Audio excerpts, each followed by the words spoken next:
Charles III, by the grace of God, of the United Kingdom of Great Britain and Northern Ireland, and of other realms and territories King, Head of the Commonwealth, Defender of the Faith, to all lords spiritual and temporal, and all other our subjects whatsoever to whom these presents shall come, greeting.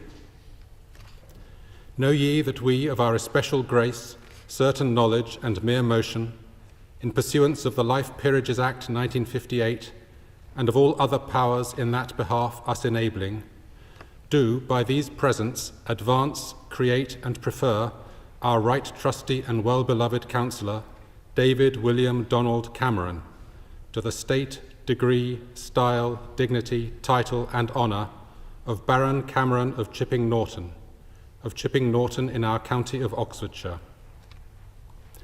And for us, our heirs and successors, do appoint, give, and grant unto him the said name, state, degree, style, dignity, title, and honour of Baron Cameron of Chipping Norton, to have and to hold unto him for his life. Willing, and by these presents granting for us, our heirs and successors, that he may have, hold, and possess a seat, place, and voice in the parliaments and public assemblies and councils of us, our heirs and successors, within our United Kingdom amongst the barons. And also that he may enjoy and use all the rights, privileges, preeminences, immunities, and advantages to the degree of a baron duly and of right belonging, which barons of our United Kingdom have heretofore used and enjoyed, or as they do at present use and enjoy. In witness whereof, we have caused these our letters to be made patent. Witness ourself at Westminster, the 17th day of November, in the 2nd year of our reign. By warrant, under the King's sign manual.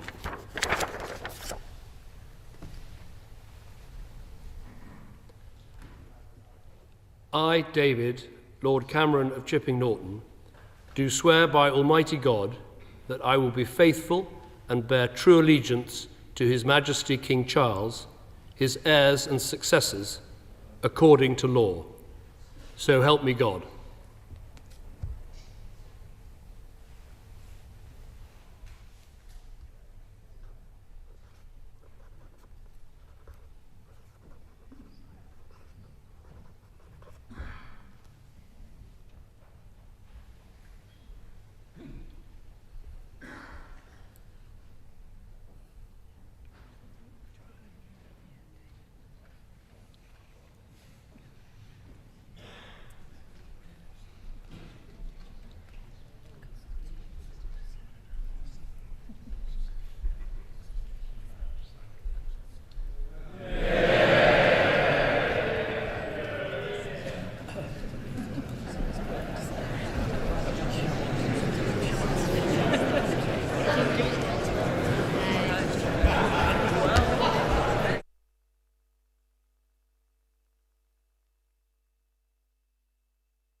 First oral question, Baroness Jones of Whitchurch. I beg leave to ask a question standing in my name on the order paper. The Government's response to the landscape review is in its final stages of preparation and will be published imminently. The response will outline the ambitious actions we've taken since the review's publication, including through the Science and Technology Framework and the creation of DCIT. It will also announce further commitments to create a research, development and innovation landscape that makes the most of our strategic advantages and builds a more diverse, resilient and investable landscape.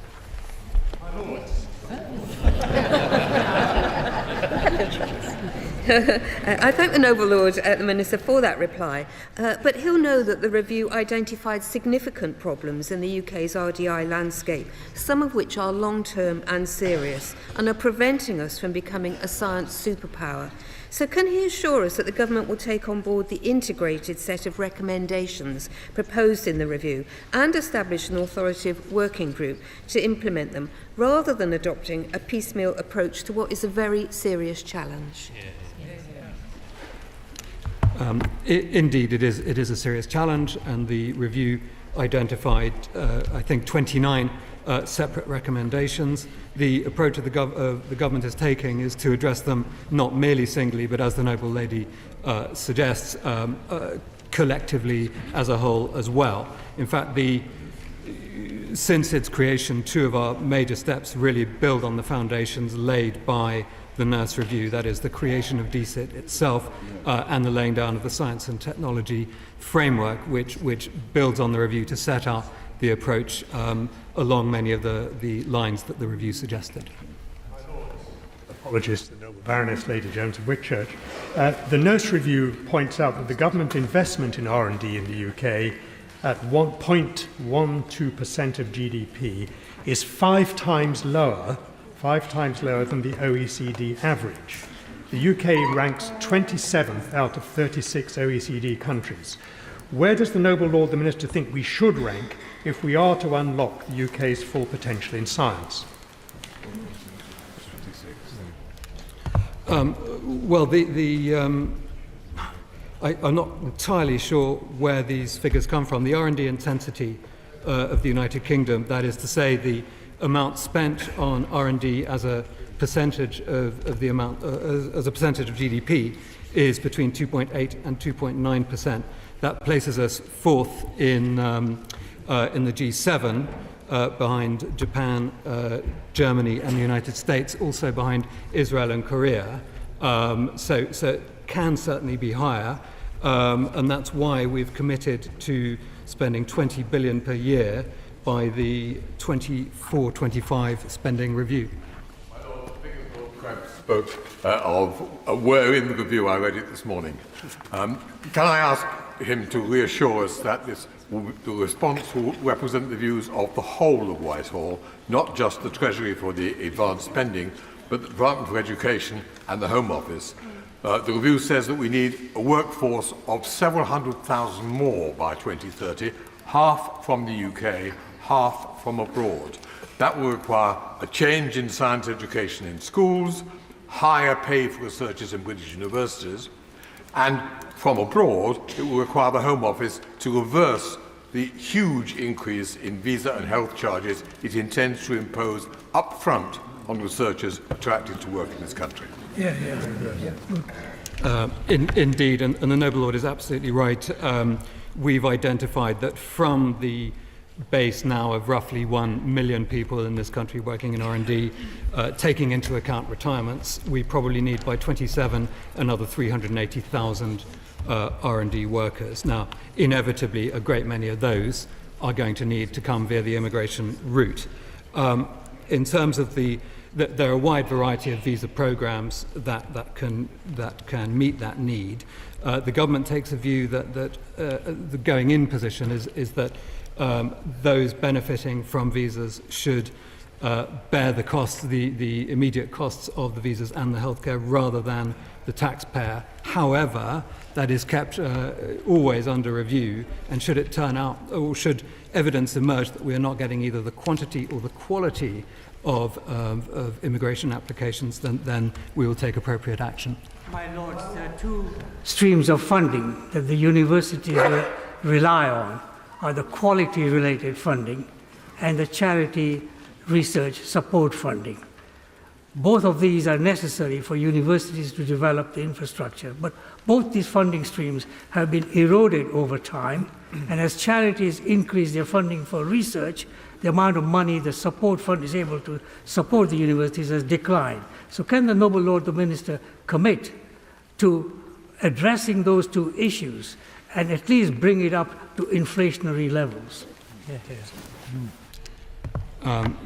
Yes, indeed, and I'm very happy to look at that. I mean, I note that government currently contributes about 20% of R&D funding just through the UKRI and other sources, whereas non-profits around 3% of funding. Government is, as I say, committed to increasing by about a third its R&D funding by the 24-25 spending review, which should go some way to addressing that gap. But meanwhile, I take on board the Noble Lord's comments.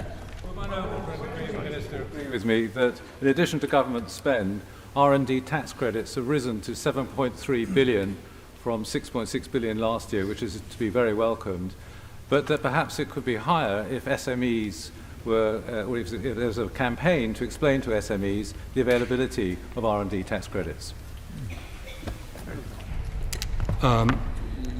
Yes, indeed. I mean, as I say, businesses actually fund about 60% of R&D in this country and conduct just over 70% of it. I certainly would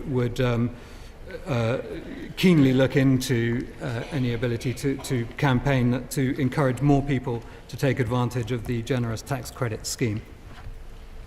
When the review is published, will he undertake to persuade the Leader of the House to arrange a debate in government time upon it and all the issues related to it? Or at the very least, can the government arrange for a statement to be made from the dispatch box so members in this chamber can ask questions as a result of its publication? Yes, I thank the Noble Lord for the suggestion. I'll happily take that up with the Leader of the House and all the usual channels. My Lords, one very well-established principle for effective research is institutional autonomy and freedom of action.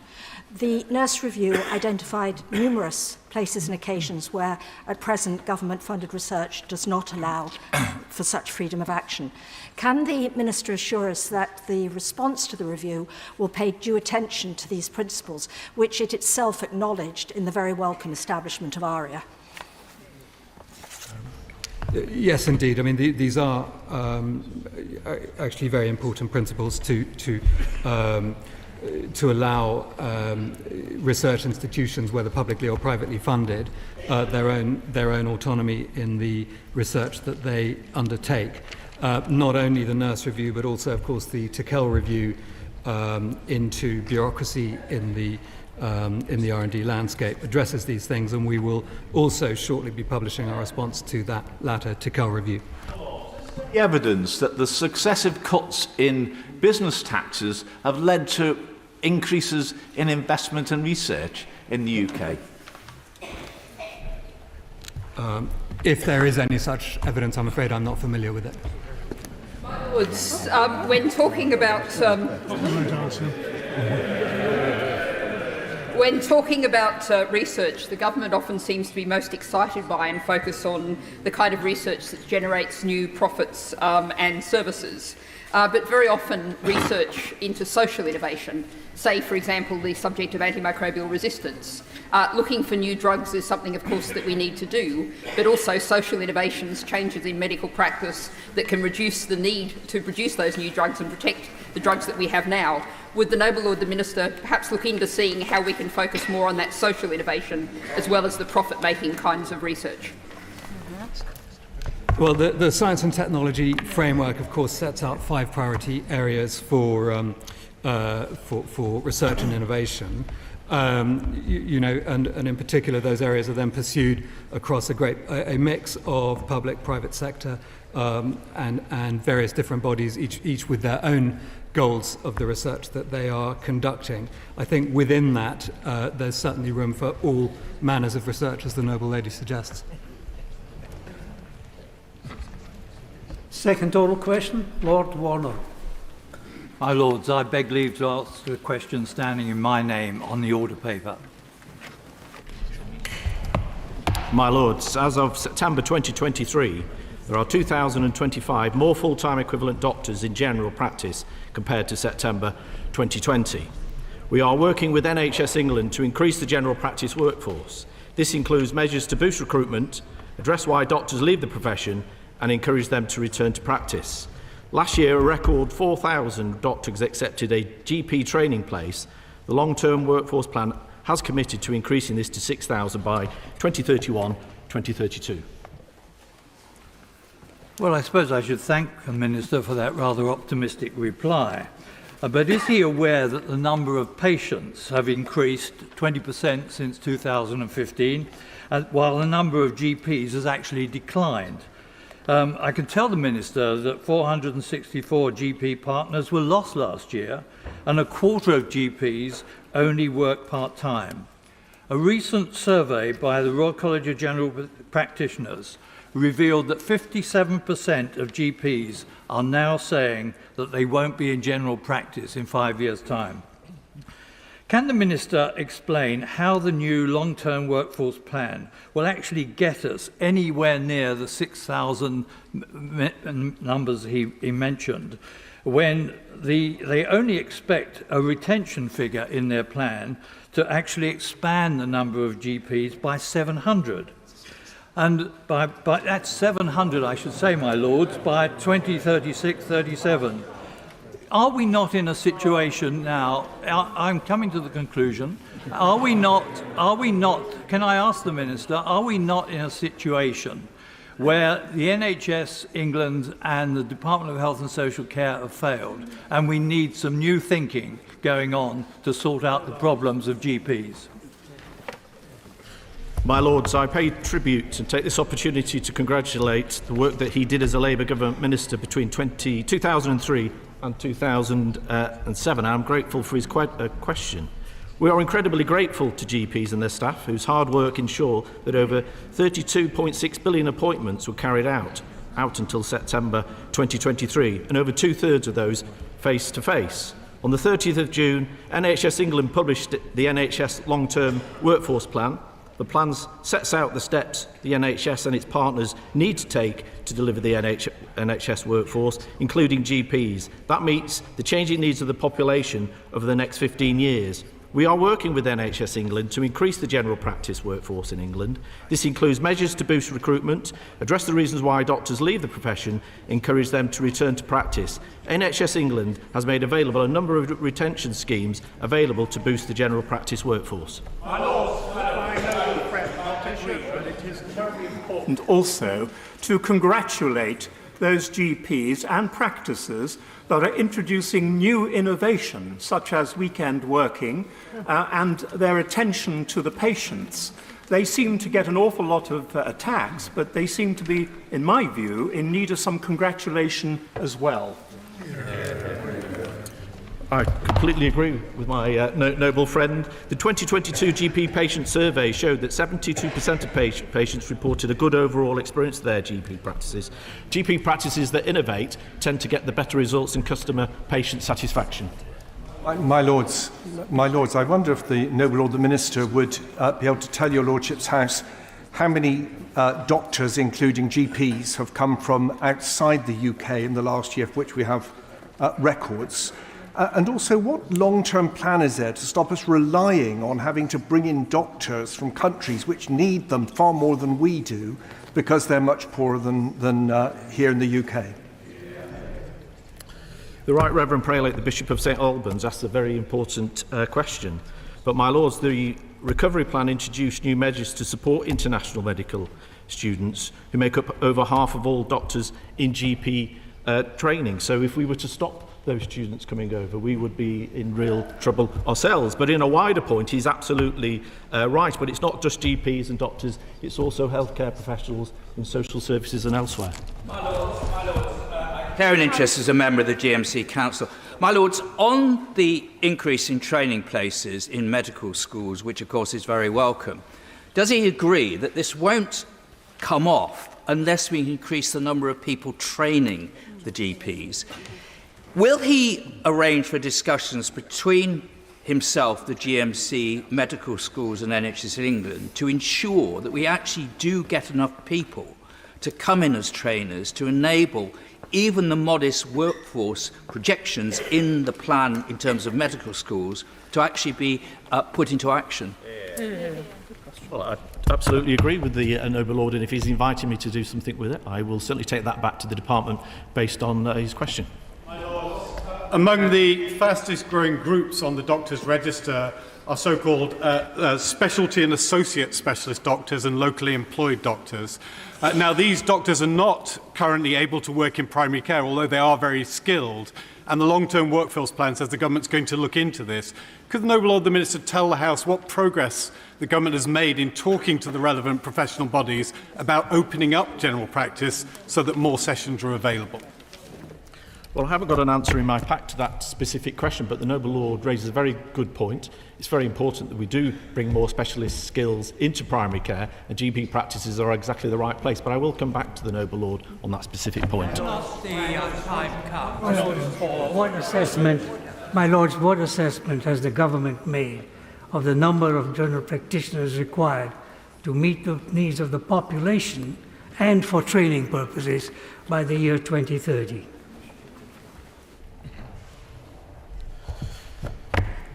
We are working with NHS England to increase the general practice workforce in England, but as the population grows and with the amount of building that goes on throughout the country, it is the responsibility of the local authorities, and there are two ways to do this. They can apply for capital funding for new GP practices, or they can apply through Section 106 agreements through local authorities, but it is for the regions and for local authorities to plan ahead on that front. Every new medical student to contract that they will, on qualification, work for perhaps 5 years in the NHS, similar to the existing contract for men and women who are in the armed forces who are medical practitioners, and perhaps model also on the Singapore scheme. Yeah. I'm grateful to my noble friend. I am aware of the Armed Forces scheme, that if you train as a pilot, for example, you can't leave the Royal Air Force to become an airline pilot. It's not the first time this question has been asked, and I'll feed it back into the department. Lords, the Royal College of GPs report that 40% of their members consider their premises are not fit for purpose, something which isn't addressed by the workforce plan. So as the £10.2 billion backlog in maintenance continues to worsen, as capital budgets continue to be raided for day-to-day spending, what strategy does the government have to ensure that patients can receive care in modern, safe and properly maintained buildings, particularly where an increase in GPs and primary care staff teams is being promised? Well, the noble lady is absolutely right. GP practices premises do vary throughout the country, but as I said earlier, there is capital funding available for new practices. From my own experiences, when GP practices merge together, it does give an opportunity for various GP practices to put a purpose-built building. When I was a Member of Parliament, there was a very good example of that, where 4 GP practices throughout the constituency came together to form an outstanding modern GP practice, together with a new GP practice building. My Lord. There were many. My lords. This side. My lords. This side. My lords. This side. This side. This side. My Lords, it is the turn of the crossbenches. Obliged. My Lords, it's clear that allowing doctors to spend more time with their patients would permit more searching diagnoses, leading to fewer unnecessary referrals and helping to take some of the pressure off secondary care waiting lists. What allowance has been made for this in the calculation of the total GP requirement? Well, the Noble Lord raises a very important point. The delivery plan for recovery access, the plan is backed by a major investment into primary care services up to 645 million over 2 years to expand services such as community pharmacies. By getting more people to use community pharmacies and other such facilities, it enables GPs to focus on exactly what the Noble Lord is talking about, those people that do need to have diagnosis and very, very quick scans in hospitals. There were many positives to my lord. This side. Thank you. My Lords, England has 7.8 GPs per 10,000 of population, compared to the OECD average of 10.8. That is a gap of 16,700 GPs. Could the Minister explain how England has fallen so far behind other OECD countries, and what the human consequences of this are? Well, the government is working hard to make sure that we do recruit more GPs. Last year we saw the highest ever number of doctors accepting a place on GP training, over 4,000 trainees, up from 2,600 in 2014. The number of places available will grow to 6,000 by 2031-32. Oral question, Baroness Teach. I beg leave to ask the question standing in my name on the order paper. My Lords, the Government will issue non-statutory guidance to ensure law enforcement agencies have a clear and consistent understanding around enforcement, and abortion service providers and protesters are clear as to what is expected under the new law. The Government will launch a public consultation on the contents of the guidance at the earliest possible opportunity, and following consultation we anticipate commencing Section 9 in spring of 2024. Lords, there's a great deal of foot-dragging in this. Both houses supported the Public Order Act 6 months ago, which would protect women accessing legal health care for their necessary rights.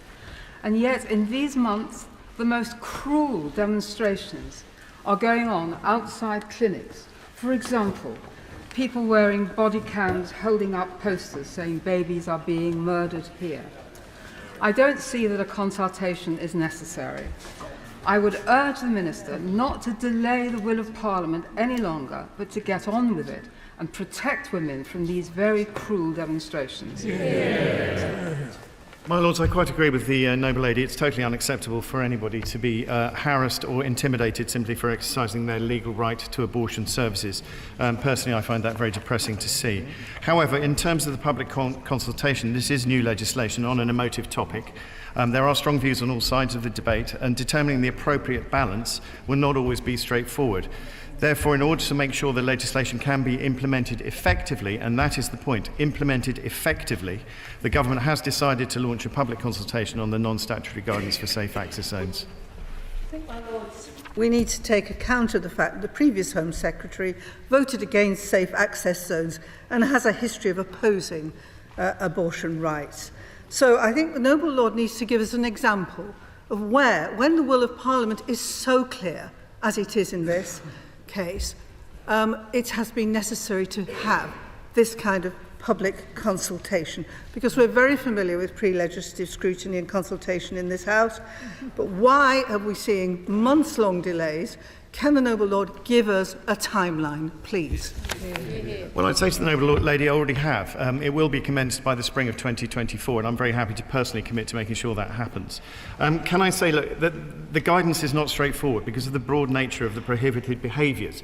For example, it is a criminal offence to intentionally or recklessly influence, and that means that members of the public, the police and prosecutors will benefit from being aware of what could be criminalised within the zones. I totally take the noble lady's point. I want to see this happen as soon as possible too. Can I ask, can I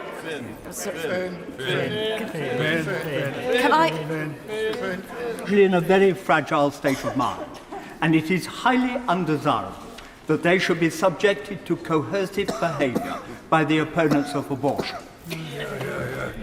I completely agree. Whether or not the Home Office plans to be in touch with local councils, abortion care providers and the police in coming weeks to discuss how these zones are best implemented. Well, as I say, there's going to be a public consultation. I would hope that all of those people that the noble lady describes will be very much engaging with the consultation process. Guarantee that Section 9 will be enforced and implemented before the next general election? That would invite me to speculate as to when the next general election might be. Can I noble friend the Minister? Can I noble friend the Minister? Tell the House in the interim period what advice will be given to police to deal with those causing harassment and intimidation at the gates of abortion clinics. He will be aware that there are already a number of powers that do exist, particularly around public space protection orders and so on, which have been issued in a number of cases. There is some guidance already being deployed to local authorities. They have the powers to impose those public space protection orders where harmful behaviours are having or are likely to have a detrimental effect on the quality of life of those in the locality. There is plenty that the police can be doing already, but as I say, the commencement will be by spring of 2024. Commencement will be, when will the consultation period end? Well, I'm afraid it hasn't actually started yet. It will start imminently, and I mean imminently. The draft is ready. It's just bureaucratic dotting of I's and crossing of T's. And as soon as that's done, I'll come back to the House and update as to the precise timelines on the consultation. My Lords.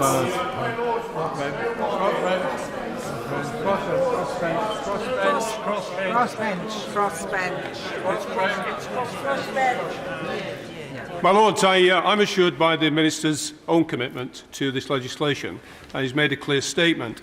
But I think the concerns that I have, having argued for and voted for this legislation,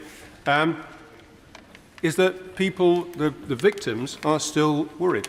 They're already terrified sometimes when they're having this treatment, and then they're further intimidated by some of the protests. So I wonder whether the Minister would agree with me. This consultation, important as it is, should not be taking so long. It's not a very complex thing to implement. We've implemented greater criminal changes far more quickly. Well, can I first associate myself with the Noble Lord's remarks about the victims, and I completely agree with everything he said on that particular subject. I've tried to explain why the consultation is going to take the time that it does. I would like to see it concluded as speedily as possible, and again, as I promised to come back to the House and update on that timeline. My Lords. Sorry. My Lords, anti-abortion protesters and groups were spreading their misinformation and distressing images when I was at university. That's more years ago than I care to admit to. And their horrific images stay with me to this day. And they're still trying to intimidate women outside abortion clinics all these years later. So, my Lords, what's to consult on? Doesn't the Noble Lord the Minister agree that the government should stop the intimidation now and additional suffering that these women are going through for once and for all? Well, I would agree, but I would also say that protesters should stop their intimidation now and leave these women, as the Noble Lady suggests, well alone. I've tried to explain the context of the consultation and the reasons for it. There's nothing more to say on that at the moment. My Lords, whilst no one could defend intimidation or harassment, there are those who quietly pray. And this came up when we were debating this subject earlier in the year, and considerable concern was expressed in a number of quarters of the House. Can he assure me that the consultation that is going to follow will take account of those who merely stand quietly and pray silently? I would say to my noble friend that he should probably consult some of the providers to find out the precise types of behaviour that are happening outside their clinics. There are plenty of examples available online. The most recent I saw was on the 4th of November from BPAS. However, I would also say that this training will have to reflect Section 9 of the ECHR, which, as you know, is around the freedom of expression and manifestation of religion and belief. What I would also say is that those rights are heavily qualified. My Lords, having spent many an hour debating this particular clause, I think that it does require careful consideration. But I wanted to talk about context. It is the case that as we speak, people have been arrested for praying outside abortion clinics, and however wacky we might consider it, that is a free speech matter. And secondly, in the context of a situation where the police don't seem to be able to know what intimidation is, whether outside a Labour MP's office or on the streets in terms of anti-Semitism, I hope that consultation will be as helpful as possible so that the police arrest the right people and don't end up policing easy targets instead. Well, the noble lady invites again me to speculate as to operational policing, and as we've discussed many times from this dispatch box very recently, I can't and won't do that. What I can say is that in my understanding, some of the context around the arrests that have previously happened are more to do with breach of PSPOs than they are to do with the behaviour the noble lady describes. And in that case, I think it was repeated breach of a PSPO. So I'm not entirely sure she's completely correct with her assertion, but I do take her point.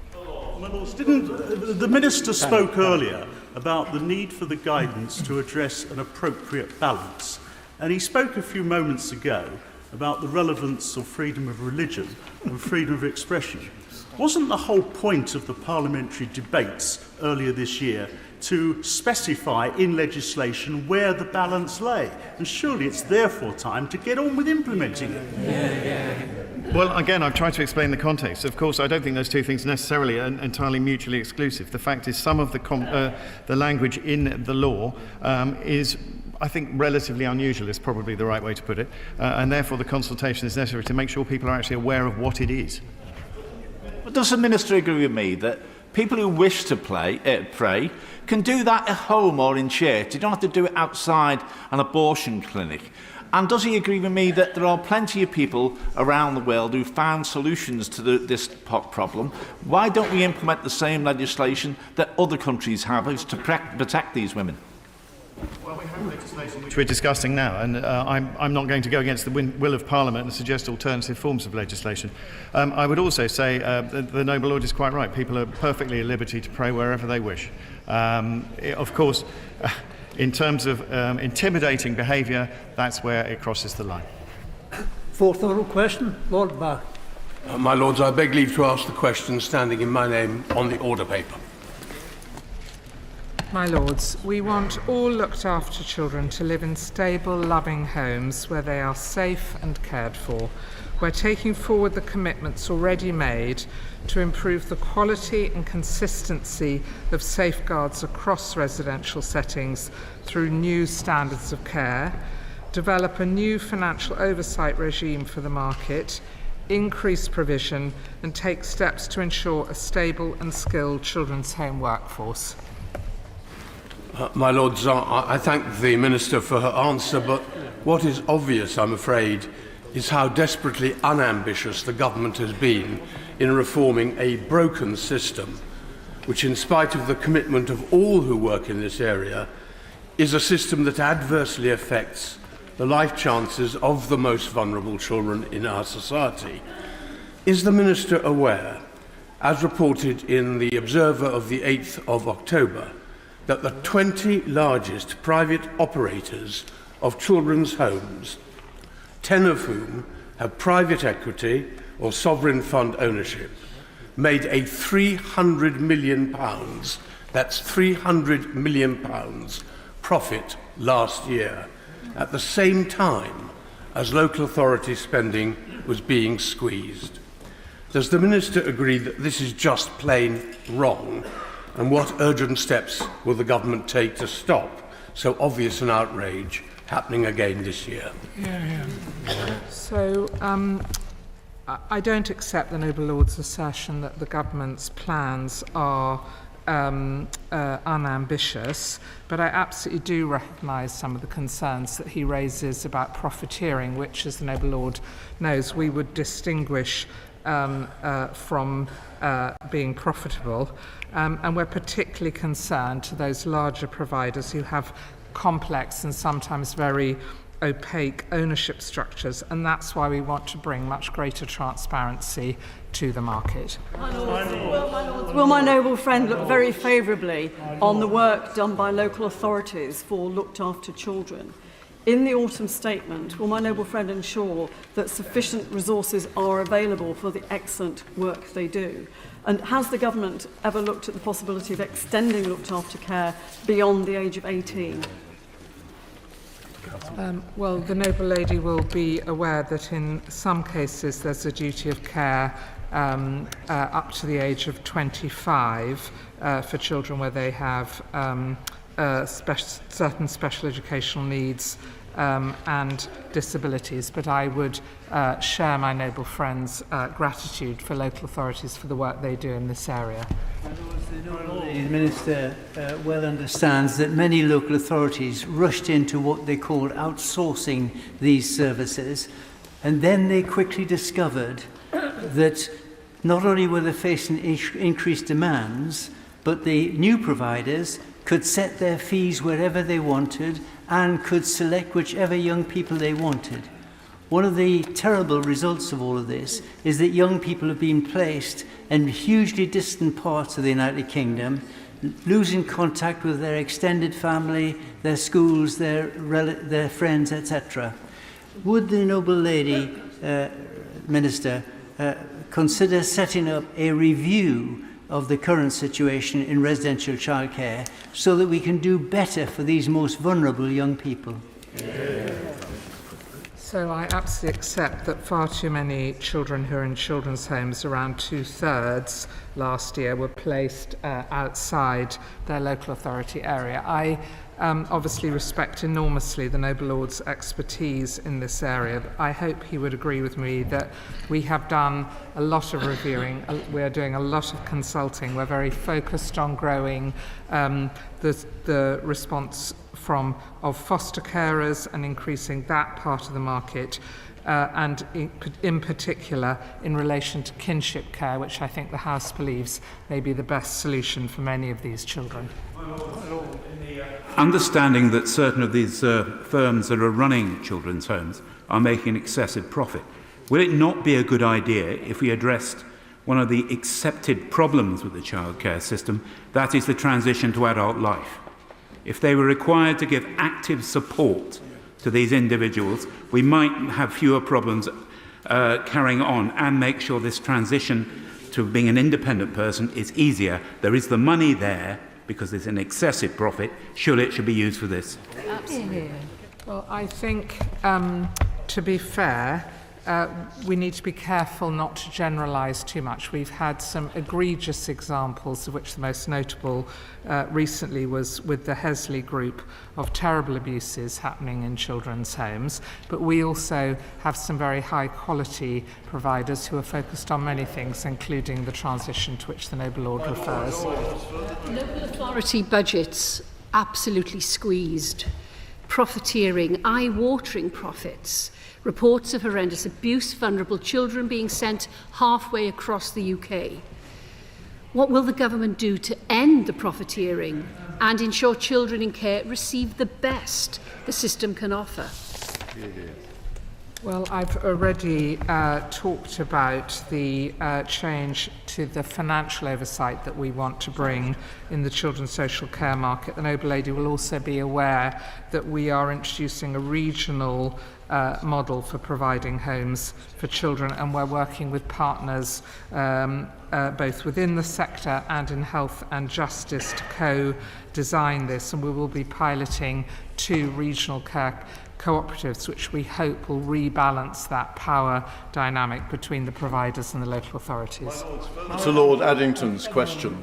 It's enough to grow up in a Sheffield City Council children's home at the time when they had children's departments. Can I say that the input of private equity into this sector is totally wrong? It sends all of the wrong messages, and it also prevents integrated care between a local authority and the homes that are provided. And all this, frankly, nonsense about loving care, what is needed are decent homes and the realisation that some children, as I did, actually liked living in a children's home because it provided security and a good environment. So can we look at chasing private equity out of the system? So I thank my noble friend and have great respect for him sharing his own experience from Sheffield. I think the reality of our situation today is that just over 80% of children's homes places are provided by the private sector. So we need to make sure that the sector is resilient, which we are working on in a number of ways, including increasing funding and increasing provision and reform before we chase people out in a way that could destabilise provision. My Lords, would the Noble Lady the Minister accept thanks for having mentioned kinship care, which is a very important part of dealing with this problem. Could she also tell us when the government's kinship care strategy, which has been trailed umpteen times, is actually going to see the light of day? So we are going to publish the long-awaited kinship care strategy by the end of this year, which will set out our national direction. And over the next 2 years, we'll establish a new kinship carer training offer with an investment of over £45 million to begin implementing practical and financial support packages so that children can stay safely within a kinship group. My Lords, for many years I served on the fostering panel in my local authority, and the research shows that the children in care homes, for various reasons, have a higher rate of mental health problem. And does the Honourable Minister agrees that we always put it down to the shortage of funds at the local authorities, because for the last 10 years or so, the local authority cuts at something like 50% to their funding. Does the Honourable Minister agree with that? I wouldn't agree with that. I would agree that potentially children in care homes have more severe mental health issues, but I think that typically children who go into a care home have also experienced more severe neglect and abuse and have more complex needs than those who are fostered. Could I ask the Noble Lady the Minister, what efforts are the government making to support a lot more foster carers? Well, the government are making a great deal of effort in this area. We're investing over £27 million in this spending review period in a foster carer recruitment and retention programme starting in the North East with a Pathfinder hub, but then with £24 million additionally, so £3 million in the North East, and then £24 million for wider rollout. My Lords, that concludes oral questions for today. We now come to our first reading. Baroness Burt of Solihull. So I beg to introduce a bill to prohibit sexual orientation and gender identity conversion therapy and for connected purposes. And I beg to move that this bill be now read a first time. This bill be now read a first time. As many as of that opinion will say content. The contrary not content. The contents have it. My Lords, we now come to another first reading. Lord Northbrook. My Lords, I beg to introduce a bill to amend the law regarding succession to peerages and baronetcies and for connected purposes. In doing so, I declare my interest as having a daughter that will become eligible to succeed to my peerage. I beg to move that this bill be now read a first time. Question is, this bill be now read a first time. As many as of that opinion will say content. The contrary not content. The contents have it. Questions on a statement made in the House of Commons on Thursday, 15th of November, on the government's plan for illegal immigration.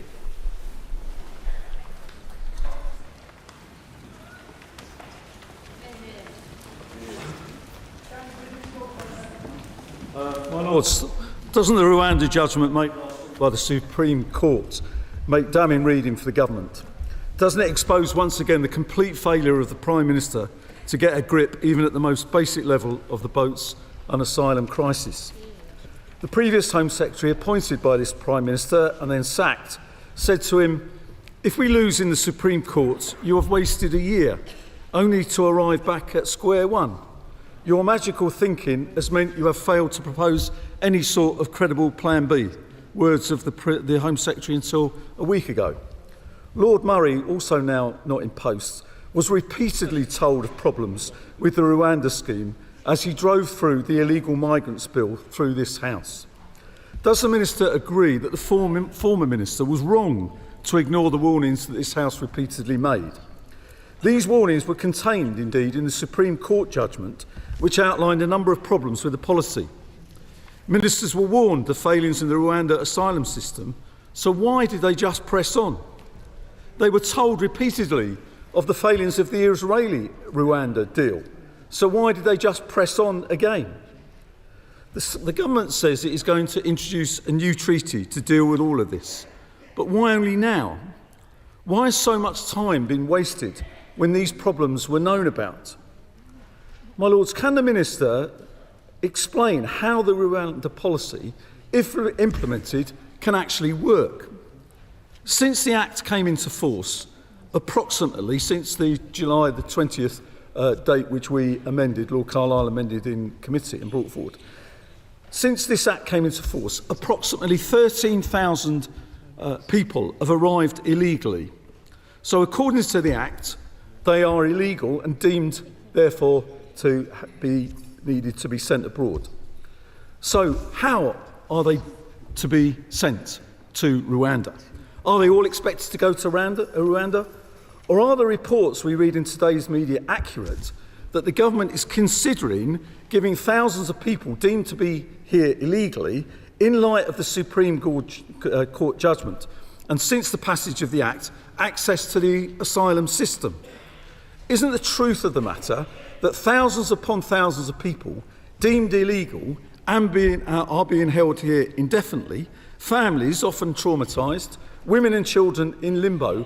What sort of policy is that?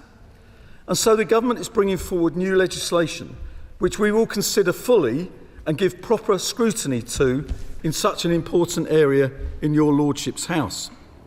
But what do we learn? We learn today that the government is split on what this should be.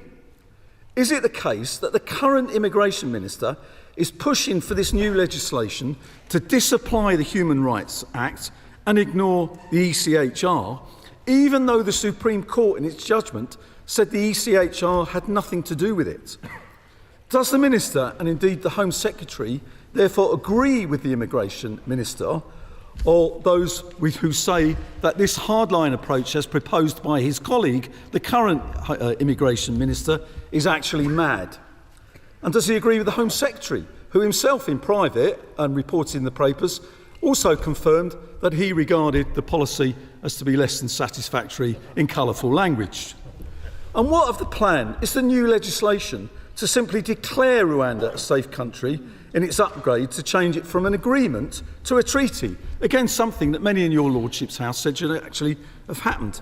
How long will that take? And what does the government say to Lord Sumption's criticism that you can't, and I quote from the former Supreme Court judge, you cannot change the facts by law by proposing legislation that would, as I say, declare Rwanda safe? How would that work? My Lords, as the Noble Lord, the former Supreme Court judge said, you can't say that black is white. So, my Lords, wouldn't a much better thing, rather than wasting the time that we've seen from the government, with over £140 million spent without a single person returned to Rwanda, wouldn't it better to have had a proper plan to tackle the criminal gangs, something I moved in committee only to be rejected and then to see the Prime Minister announcing the same policy 2 weeks after the passing of the Act? Wouldn't it be also good to improve our agreement with France, to speed up asylum decisions, to establish safe and legal routes, and to tackle the problem at source? We have this chaos, a government that's divided, no clarity on the new legislation to come, ministers sacked, briefings and counter-briefings, and some even saying at the highest level in our governing party that we should just ignore the law, which is simply outrageous. My Lords, we all know that there has to be effective border controls and illegal immigration needs to tackle. But to do so, the government must get a grip for the sake of our international reputation, yes, but also to deliver the effective, humane immigration system that this country deserves, and not the chaos that we have now. It's simply not good enough, and the government needs to get a grip. My Lords, this statement is welcome, but of course we could have had it last week, but that was not to be the case. But of course it allowed us the whole weekend to understand the government's intentions slightly more, or at least than some of the government's intentions and some of the other the government's intentions which are being challenged. So it does mean that we have to examine this statement very carefully. The statement says the government, of course, respects the Supreme Court. But, my lords, we're being asked to suspend belief, to convert black into white on the say-so of the government. So is the government intending to implement legislation which simply allows them to make an opposing declaration to that of the Supreme Court on the safety of Rwanda for refugees? To what extent is that respecting the Supreme Court's decision? Does the government agree with the Supreme Court that in order to see its Rwanda policy in operation, it would need to disregard the ECHR and the United Nations system of international treaties, including the Refugee Convention, the United Nations Convention Against Torture, and the International Covenant on Civil and Political Rights, and also change not just the Human Rights Act, but also domestic asylum legislation from 1993 and 2002. Further, the Supreme Court judgment states about the Rwanda system, necessary changes may not be straightforward, as they require an appreciation that the current approach is inadequate, a change of attitudes, and requires an effective training and monitoring. So, in the past 12 months, has the UK government provided any effective training to Rwandan officials? Thirdly, this statement says that arrivals are down, decisions are up, returns are up, we're getting on with the job. Believe that if you wish. Small boat arrivals are down on last year, but if you remove Albanians, and we must clearly accept the policy which returns those who are not genuine asylum seekers to their safe home country, then total numbers are up from 20,000 in 22. Going by the recent annual grant rates, 75% of those who have crossed this year would be granted asylum. The current backlog of cases, and of course because clauses of the Act the Illegal Migration Act have not yet been brought into force, this is a backlog of cases where they will have to hear them. The current backlog of cases is 122,585. That's taking legacy and flow numbers together. And also, government figures show that small boat arrivals represent only 37% of people claiming asylum, and that's up to June 2023. So what actions are being taken to ensure that those from high grant rate countries have a safe way to travel to the United Kingdom to claim asylum? For example, an Iranian female political protester, a Russian anti-war activist, a young man at risk of forced conscription from Eritrea, and so forth. Finally, my lords, I note that the statement says, and I quote, "We are not going to put forward proposals simply to manufacture an unnecessary row for short-term political gain." Well, my lords, good luck with getting people to agree to that. My lords, it goes without saying that Wednesday's outcome was not what the government wanted to see. But we have spent the last few months planning for all eventualities, and we do remain completely committed to stopping the boats. So the core part of the policy, to relocate those who entered illegally and have no right to be here to another country, remains lawful. We've also made progress on other fronts of our plan to tackle the small boats, and I'll come back to those in a minute. But crossings are down, the backlog is being cut, and it's interesting to note that countries across Europe have seen what we're doing and are interested in following suit. The Supreme Court recognised that changes may be delivered in future which would address the issues they raised. The Prime Minister has spoken to the Rwandan President Kagame, and both countries have reaffirmed their unwavering commitment to deliver on our landmark partnership. We will work with Rwanda to address the Supreme Court's concerns by setting out strong assurances in a new treaty binding in international law. But we're also going a step further. As has been noted, the Prime Minister has announced that we will take the extraordinary step of introducing emergency legislation to enable Parliament to confirm that with our new treaty, Rwanda is safe. As to the Noble Lord Koka's questions about the various newspaper-based speculation about what people, including the new Home Secretary, may have said. I'm not going to speculate on that. I do note that he didn't recognise the phrase that I think the Noble Lord Coker described as colourful, and therefore I wish to take him at his word. What the current Immigration Minister thinks on this, I don't know. My Lords, when people know that if they come here illegally they won't get to stay, then they will stop coming altogether, and we will stop the boats. Illegal immigration destroys lives, it costs British taxpayers billions of pounds a year, and we need to end it. So we will do whatever it takes. However, as the new Home Secretary has pointed out, the Rwanda plan has only ever been one tool in our toolbox, and we do have other schemes to drive down these numbers. We are tackling illegal immigration at every stage of the journey of a would-be illegal migrant, and our plan is working. Last year, the Prime Minister signed the largest ever small boats deal with France. I believe that 22,000 crossing attempts have been prevented because of the close coordination between British and French officials, and that is in 2023 alone. Cutting-edge surveillance technology is in play, and we've beefed up security infrastructure such as more CCTV at key border crossing points along the Channel. We've ensured that there are more French officials and officers patrolling French beaches, and as I've said, they're working closely with their UK counterparts. So less money that the British taxpayers have to spend on hotels, less profit for the criminal gangs, and fewer people to process.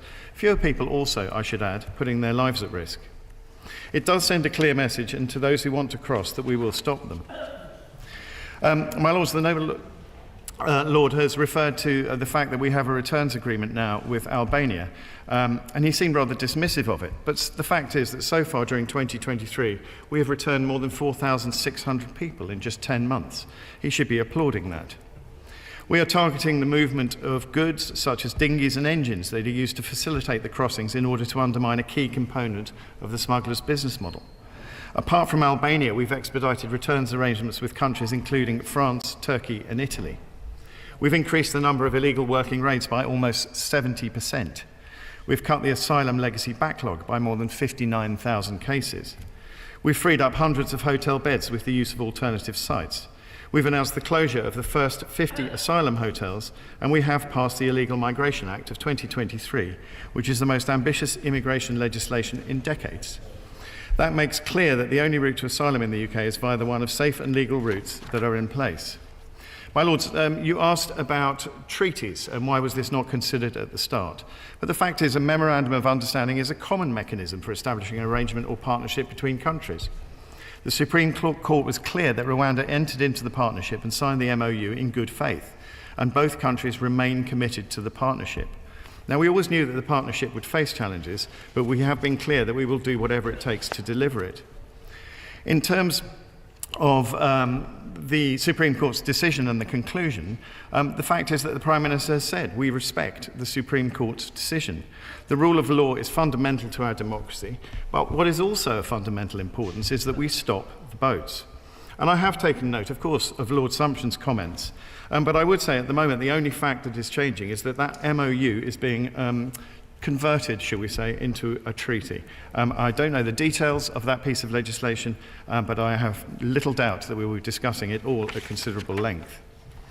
My Lords, something else that the Supreme Court did say, and I think it's worth pointing out, is that changes in capacity building needed to eliminate the risk, and they were talking, of course, of refoulement, may be delivered in future. But they were not shown to be in place at the time when the lawfulness of the policy had to be considered in these proceedings. Can I make the point that the lawfulness of the policy dated back to June of 2022? It was over a year ago. So in answer to the Noble Lord Coker's question about what we've done since, the answer is we have taken considerable measures since the Court of Appeal's judgment in terms of getting skills and people into Rwanda to help them with their processes. The Noble Lord asked me about commencing parts of the Illegal Migration Act. We are moving ahead with operationalising other measures in the Illegal Migration Act, which will make it easier to remove people with no right to be here. For example, those who have travelled from fundamentally safe countries. In terms of the cohort to which he referred, who arrived under the new terms, I believe that they are still expected to be returned to Rwanda, but obviously at some point that will be tested in this House and in the other House, and so as yet there is no point in speculating as to how that might happen. And my Lords, obviously the ECHR has come up as well. But it's clear that this was a judgment from our domestic courts and not the ECHR. We always said that our plan will deliver the changes necessary to take away the incentive for people to risk their lives through illegal crossings while complying with our international obligations. But, as the Prime Minister has said, if people continue to put obstacles in the way of this policy, we will remove those barriers. And we've already started the process on the treaty, as I've said, to assess the Supreme Court's concerns. The Prime Minister's announcement of emergency legislation is clear, but I do not know what the content of that legislation will be. And I think the last thing I would like to say is actually I would very much like to pay tribute to my noble friend, Lord Murray of Blidworth, for his hard work, his professionalism and his absolute dedication to stopping the boats. He is a friend, was an excellent colleague, and I'm going to miss him. My lords, would my noble friend agree? Now, I don't think it is about this, Chair. Would my noble friend agree that whether Thank you. My lords, first of all, I too would like to praise Lord Murray of Blidworth, at least for his determination with this bill and with the courtesy he showed to the whole House at all times. But why doesn't the Minister and the government see that the proposal of a treaty with Rwanda would produce a document which would be yet another historically worthless piece of paper? Because the fact is that Rwanda, on the facts and on the merits, has been found to be unsafe. And once somebody was sent to Rwanda, there would be no realistic possibility of enforcing their rights, whatever they were, through the Rwandan courts. Secondly, does the Minister not agree that the ignominious squabbling among senior members and former members of the government is seriously demeaning a serious subject on which we all have merited concerns, apart from a few who seem to regard it as trivial? And isn't it now time for the government to set about a doubled programme which would produce value in cost terms of dealing with the backlog, dealing with the people who are in that backlog, wherever they are, as quickly as possible by increasing the number of officials, putting the relevant courts and tribunals around the country so that they can deal with these cases on a day-by-day basis? Does he not agree that most of these cases could be dealt with within a few days if they were properly managed? And finally, will the noble lord agree that the government should now put all people who are de facto refugees back in the refugee system so that they can be dealt with according to the law and not by some artificial construct? The noble lord has asked me a number of questions. There is another one in there inviting me to speculate about something again, and I won't do that. I don't know what's going to go into the treaty. I don't know how it's going to look, so there's very little point in me making any comments on that. As regards the subject itself, I don't regard it as trivial. I think this is of fundamental importance to the country.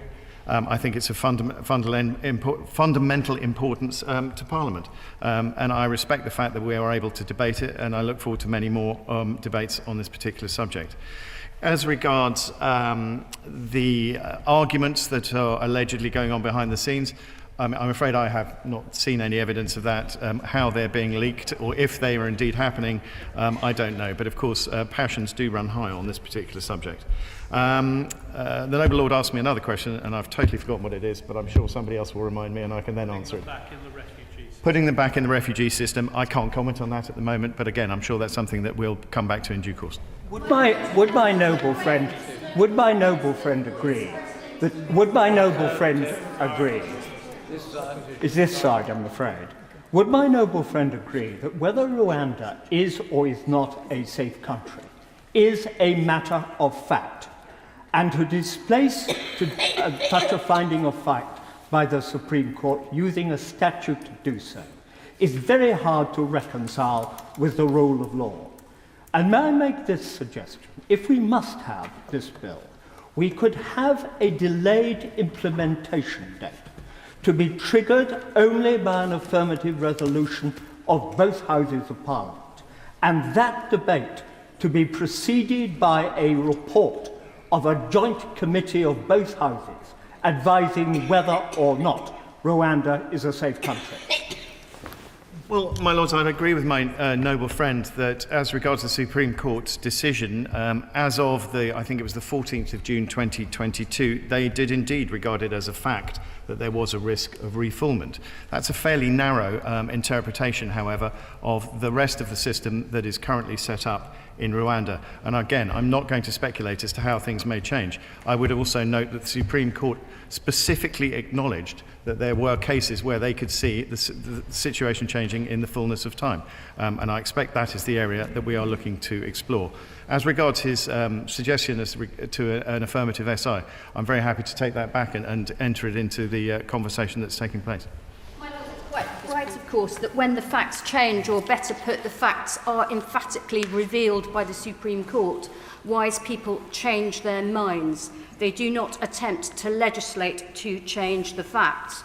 Will the noble Lord the Minister acknowledge that, contrary to various statements that have been made in this House by benches opposite, the Supreme Court acknowledged the special role and expertise of the United Nations High Commissioner for Refugees in evaluating the facts, i.e. the safety of countries? And as for treaties, my lords, would the noble Lord the Minister agree that whatever new treaty comes, there is a treaty in this area. It's a very well-established treaty, and it's called the Refugee Convention. It is so well-established, my lords, that aspects of it are arguably now part of customary international law. And if the government is going to disapply or abrogate from the European Convention on Human Rights, will the noble Lord the Minister encourage his colleagues, and I know the noble Lord cares about the rule of law, to counsel what effects there might be on the behaviour of the Russian Federation and others, and those currently in jeopardy, including Ukrainian prisoners relying on interim orders for their life and their protection from the Strasbourg Court? Of course, I agree with the noble lady. The Supreme Court did acknowledge that the UN have a role to play in this, and indeed they were heavily referenced in the Supreme Court's judgment. I would also accept that a treaty already exists as regards refugees. I mean, that's incontestable. As regards what might happen with regards to the ECHR, I've already said that that wasn't part of any of the discussions around this particular decision. This was a domestic court's decision.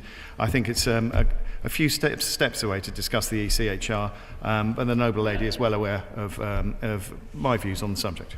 My lords, we on these benches are quite clear that we can't have open borders, that we must stop people risking their lives, and we need to stop the people smugglers. But we're also clear that we can't export our moral responsibilities towards those seeking sanctuary onto the shores of another country, be it Rwanda or anywhere else.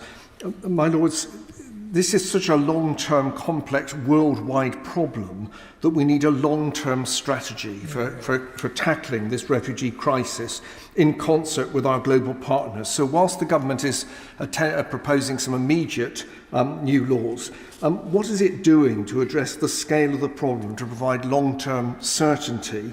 Will the Minister commit to developing and publishing a long-term strategy so that we can all try and engage with this in a much more measured way? Well, I thank the Right Reverend Prelate for those comments, and I would agree with his point that it is obviously morally wrong as well for criminal gangs to profit from this particular evil trade and ship people across the Channel at incredible risk to themselves. In fact, I think we're very close to the anniversary of that particularly unpleasant tragedy that happened in the Channel sometime last year. As regards this problem of migration or illegal migration becoming long-term, well, of course, the noble Lord is right. There are, it would seem to me, many drivers of this, and therefore it would seem to me likely that the world is going to have to get together to address the various things that are driving these movements of people, what it is that makes people so desperate to leave their homes, and try and do something about it. So far it would seem to have eluded the world, but I sincerely hope that the Right Reverend Prelate is right and that we can do something about it in sooner rather than later. My Lords, I'm not sure that the Noble Lord the Minister fully answered the questions of the Noble Lord Carlisle and Noble Lord Hailsham. So can he now really explain how is a treaty or indeed legislation declaring Rwanda safe going to solve the problem, given that the Supreme Court said it was not the lack of good faith from the government of Rwanda which was the problem, but its practical ability to fulfil its assurances in the light of deficiencies in the Rwandan asylum system. So presumably they can make whatever binding commitments they like in a treaty, but the issue is the practical ability to deliver. Also, given that the Home Secretary says the government takes its obligations to the courts very seriously, how can it change the law to, quote, do whatever it takes? What does whatever it takes actually mean? Try to explain that. I don't know what is going to be in the new legislation. I don't know how it's worded. I don't know what the intention is for it. So no, I can't answer any of those questions for obvious reasons. I don't know whether it will solve the problem. I would sincerely hope that it does, for obvious reasons. One of the things that I would have thought will be in a treaty, and this is just me speculating, is that it will be enforceable in some way. That whether that's through Rwandan courts or through other international means, I really don't know. But the fact is, we are going some way to try and address the Supreme Court's concerns. My Lords, would my noble friend accept that we need a solution that is accepted across the political parties, particularly as there will be, within the next 14 months, a general election.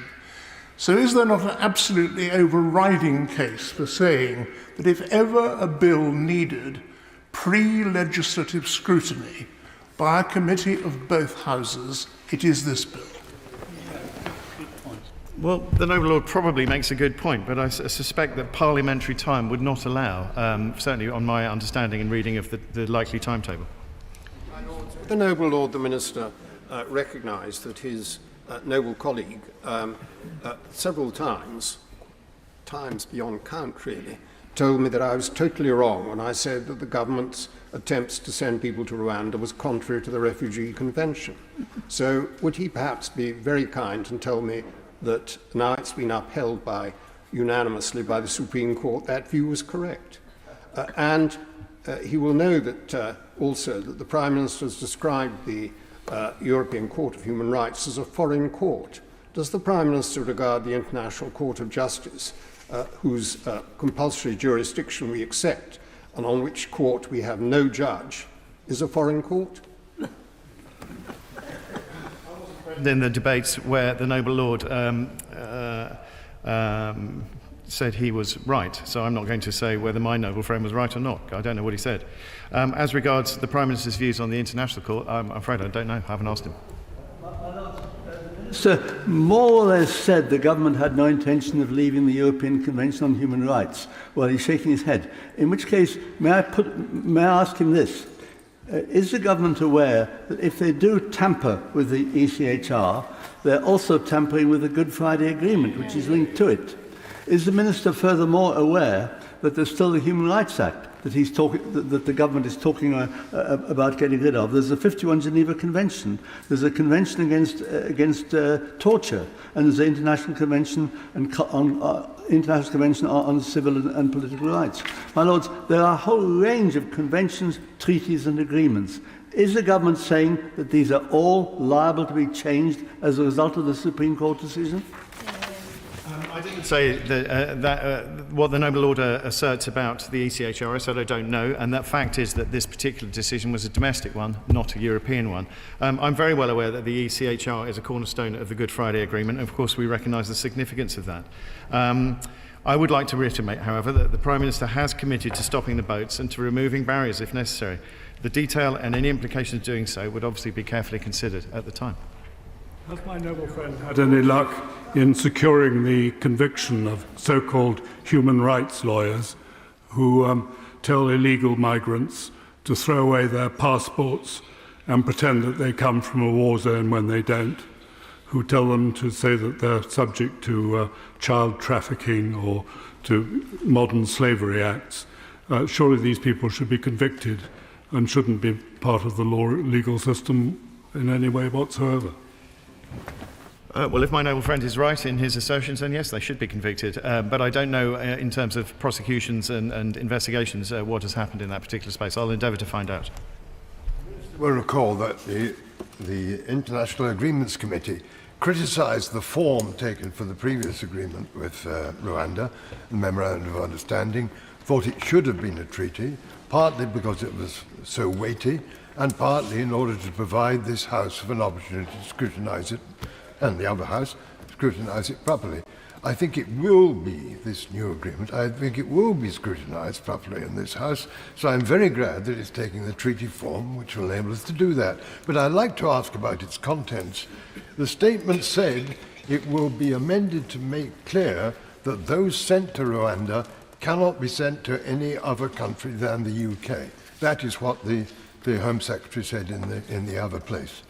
How is that consistent with our Illegal Migration Act, which says that those who come illegally, in its terms, to this country can never be admitted to this country, will be sent to Rwanda, and will be processed there by Rwanda for asylum in Rwanda? The Minister said that other countries are seeing what we're doing and following suit. With respect, that is not the case. We are the only country that is saying, if you come by a route that we don't like, we refuse to look at your claim. We are telling people they may claim asylum in Rwanda, but they can never come back here. No other country is doing that. Other countries are considering outsourcing the process, having the processing done abroad, but then the people could go on claiming asylum in the country they intended to go to. How does the Minister reconcile this statement here that these people will never be never be sent to any country other than the UK, with the Act which we spent so long debating here and which I thoroughly disagreed with, that says they can never be sent back to the UK? Well, firstly, I agree, obviously, with the Noble Lord about the International Agreements Committee and their previous comments that were made from there. And well, the fact is, the International Agreements Committee is now getting its wish. Legally enforceable treaties should be the vehicle of choice. And obviously, it will be scrutinised in both Houses of Parliament. As regards the apparent anomaly between what the Home Secretary has said and what the Noble Lord has just pointed out, I'm afraid, it would be to speculate as to what is in the bill, in the forthcoming legislation, and I simply don't know. But obviously, I'll make sure that that point is well made, and I hope to come back to him with a very strong answer very soon.